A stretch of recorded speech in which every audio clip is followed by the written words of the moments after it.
Hi guys, quick introduction to this video. I was going to try and link all the websites and everything else into the video, and I just can't do it. It would take forever to do this video. So what I'm going to do is do the whole video of just me talking about it, and then I'm going to put links into the description so you can go and research it for yourself. Okay. Everything I say in this video is purely factual. Where I have I'm not aware of certain parts of the law, I've made that quite clear. Okay, so do your own research, don't take my word for it, but this is seriously a problem in the UK. Okay guys, thanks for your time, take care. This is the Human Rights News and News Views and Information website, rightsinfo.org. Right. Police can download all your smartphone's data without a warrant. Right. Police officers can download the contents of your mobile phone without a warrant, even if you have not been charged with any crime. How scary is that? So the point I wanted to make quite quickly is they have to get a search warrant to search your house. Now, if the police came around and searched my house, they'd find that I'm quite partial to tidying my bed, and I've got the world's most exceptionally clean bathroom and the world's most exceptionally clean car. What I'm a bit lazy with is me washing up. And that's probably all they'd get from my house. I don't have a smart television.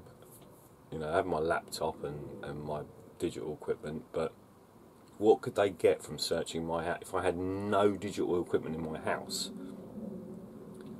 then what could they get on me? Which again can be used against me. Well, they'd have nothing if I had no digital devices in my house. No laptop, no smartphone, no tablet, no cameras, no smart TV. What would they be able to get from me? Nothing, but they need a warrant to do that. But they don't need a warrant to get your smartphone.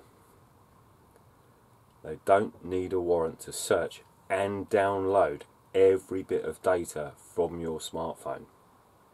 Okay?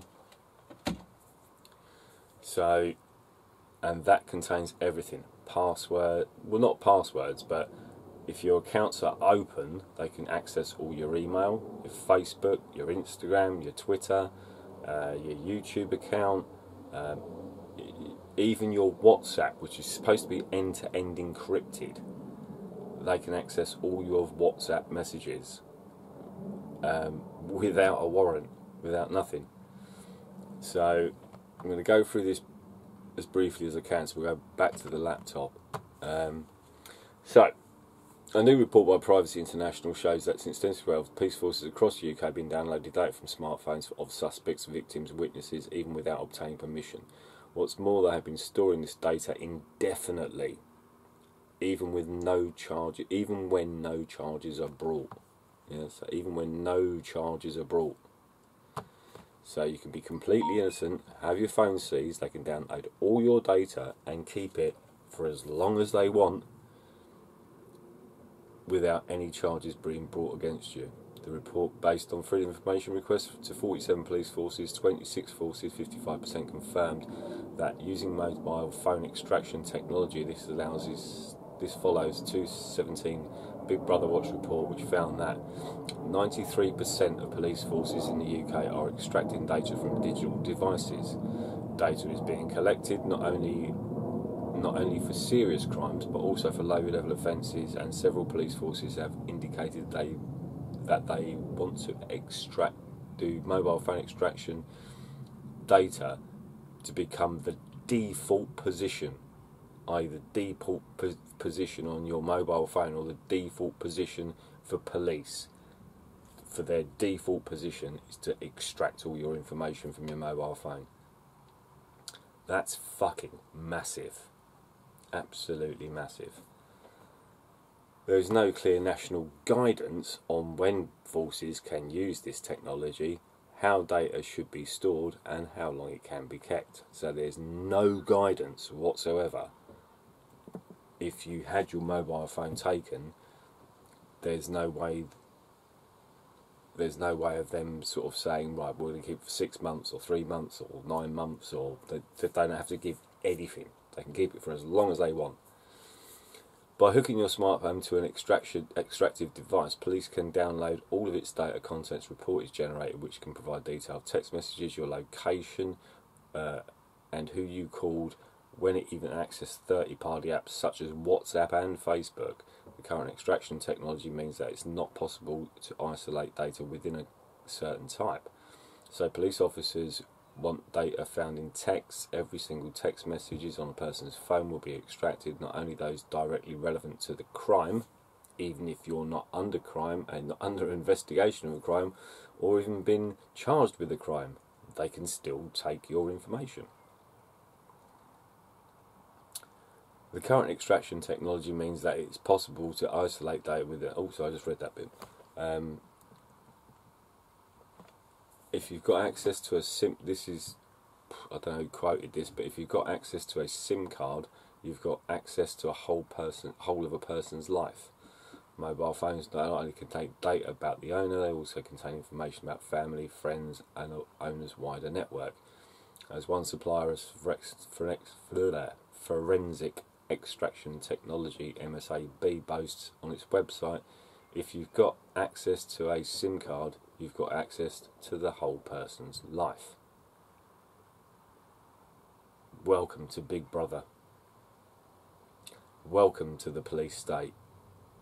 And they've done it without anybody even knowing about this, because I have talked to at least 20 people in the last 6 weeks and could not believe that without reasonable suspicion of a crime being committed, the police can take your phone and download all your data in the UK. That is how bad it's getting. Right, I'm going to skip through the capture part, so we'll probably go back to the laptop now. And police can take data from your phone without your consent, without your knowledge, and without a warrant.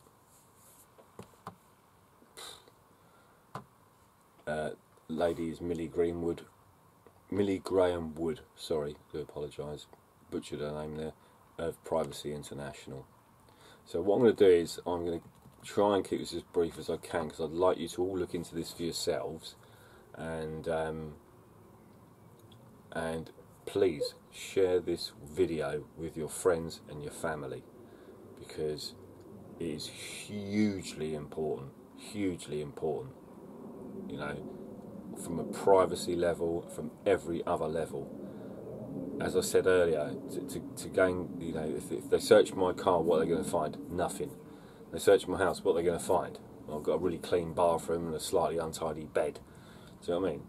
But without access to my mobile phone, what are they going to know about me? Nothing from that search. But they need a search warrant to do that, signed by a judge. But to take all of your shit off your mobile phone, your whole life, your maps, your emails, your everything, right? They need nothing. So I'm going to leave the link to rightsinfo.org into the description, and I'll list it all so you can go through it yourselves.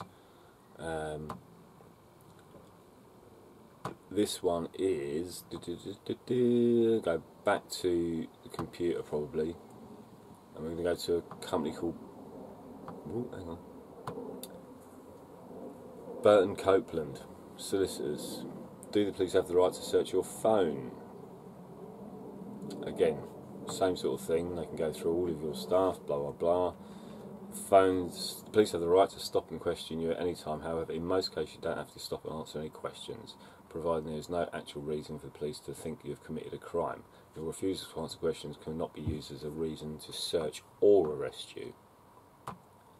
Sorry, get rid of that. Right, now this is the thing. This is something that photographers, videographers, people that go out and film in public places might want to remember. And it says here, we'll go back to, hopefully, so that if I can edit this correctly, it'll go back to the computer. If your phone is password protected, or obviously passcode protected, this gives you somewhat of a protective barrier in the event of your arrest or police questioning. During your arrest, the police will have to caution you and say you don't have to say anything, blah blah blah, you know, the usual right stuff. Not only does this protect you from having to answer any police officer's questions, it also means that you do not have to disclose your phone's password or any social media login details if requested. Right. So here is the point of, if you've been arrested, never answer any questions. Never. End of story. They might make life as difficult as possible for you, but it's up to you whether you want them to access every fucking detail of your life on your mobile device, which they can do without a warrant, without reasonable suspicion required, and without you being charged with anything. Because remember, they'll make up a reason to arrest you to scare you into giving up your details.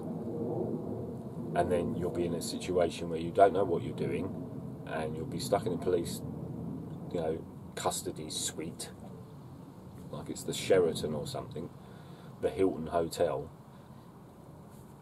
You know, people might start giving up their information, and again, the police can ask you for the data to get into your mobile phone, the password or the passcode. But once you've been arrested, you've been given your rights, and you have a right to remain silent. So I suggest that if you find yourself in that position, you say, I'm not answering any questions. You know, make sure your phone is password or code protected, and as far as I'm aware, they can't get into the phone without the passcode. If the phone is completely unlocked, then they can get into it, and they don't need a warrant for it, and they don't need your consent either.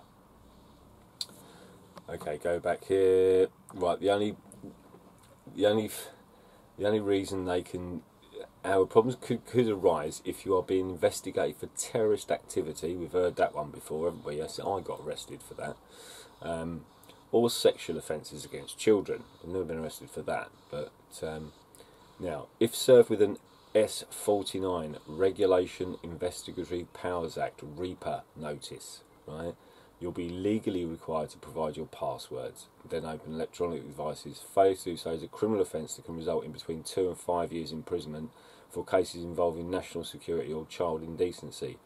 This type of notice cannot be issued by a regular police officer and must be given by specialist officers.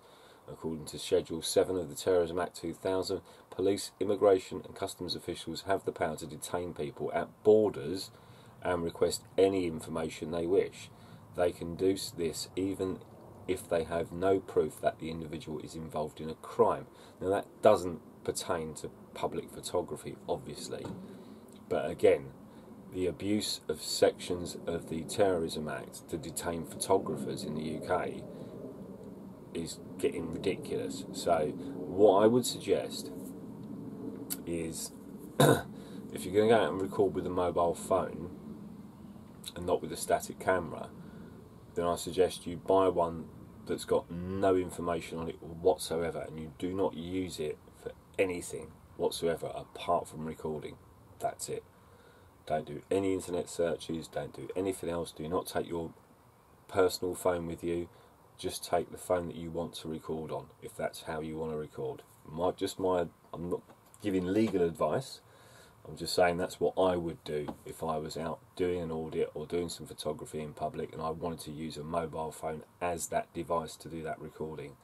That's what I would do. Okay, I would take a completely blank phone with no SIM, just a SIM card, with the person who I would like to be contacted if I was arrested, and my solicitor's phone number on that card, and that's it. The only two things on that card, on that phone, would be what I've just recorded or what I've just streamed, and somebody's been notified of my arrest, and obviously that person would always be notified. They would initially, as soon as if the police phone up my friend and say, hello, we have Mr. Dog in custody, and that person will also know that they need to call my solicitor immediately, because the police will only make one phone call to say that you've been arrested, to inform somebody of your arrest. They're not going to make multiple phone calls, they're going to make one. So you get it to someone you trust, get that phone call made, and then that person can then share that information amongst as many other people as he wants to share it with, and get the word out there that you've been arrested. Okay? Right. So, scary enough as that is, what I'd like to do is bring this to your attention, so hopefully, if my editing's really brilliant, which it's not, we'll go to the company that supplies this equipment to law enforcement, and they're called Cellebrite. Or maybe they're celebrating the fact that they're violating your fucking civil rights. Celebrate. Cellebrite. Maybe they're not so fucking bright. We'll look into who runs this company at a later date, but here it comes under law enforcement, field investigation, lab, court, agency, you know, unlimited unlocks, insights and innovations for iOS and Android devices, now available on premises or as a service to supplement your lab. Cellebrite provides the only solution designed to unlock iOS and high-end Android devices with competitively priced subscription-based packages built to meet the needs of your agency. Start solving cases faster. Contact Cellebrite representative to learn more. You know, just a bunch of digital fuckknuckles working for a company that just wants to violate everybody's fucking rights to privacy. This is just, they might as well be Nazi bright. You couldn't get any worse than this. You couldn't get any worse than this. So,